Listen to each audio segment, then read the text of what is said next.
TV Sévrémen a plaisir maintenant à vous recommander un petit livre charmant comme tout. Il s'intitule Graines de berceuse.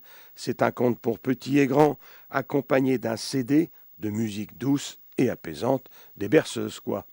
Et ce, aux éditions Pricos Noveni, et en vente aussi à la très petite librairie à Clisson. En fait, c'est le 4e tome de la collection des berceuses, qu'on a donc créé il y a 4 ans, puisqu'on en fait un par an.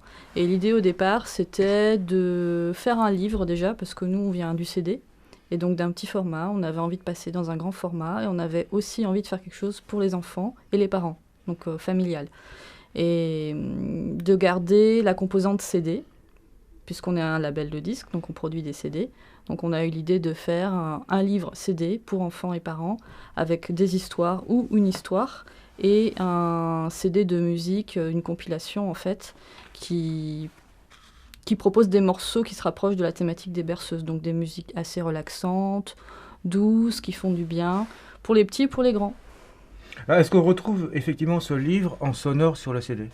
Alors oui, c'est la nouveauté du 4e volume, donc Graines de berceuse. C'est-à-dire que là, il n'y a qu'une histoire, alors que les anciens, c'était des petits contes séparés. Et on a demandé à une comédienne de Clisson, Christine Ray, de lire le texte.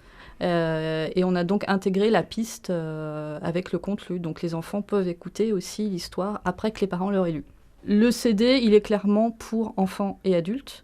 Parce que nous, on a plein de gens qui l'écoutent. Enfin, le CD, c'est vraiment tout public. Il y a des ados, des grands, des petits. Après, c'est vrai que le livre, il s'adresse plus à des enfants, mais il s'adresse aussi à l'enfant intérieur des grands.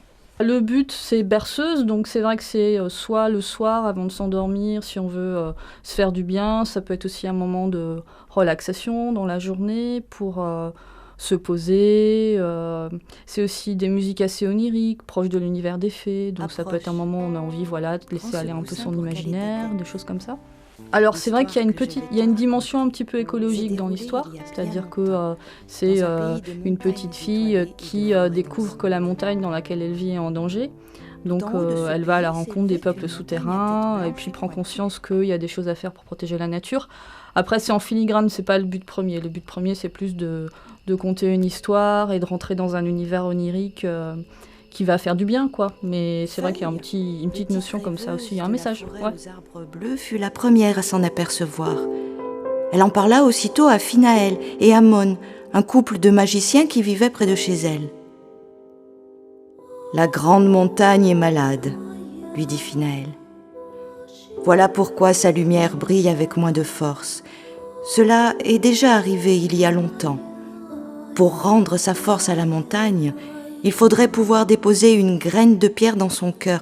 Voudrais-tu lui apporter cette graine ? » Feuille aurait bien voulu, mais elle se sentait trop petite et trop faible pour une telle aventure.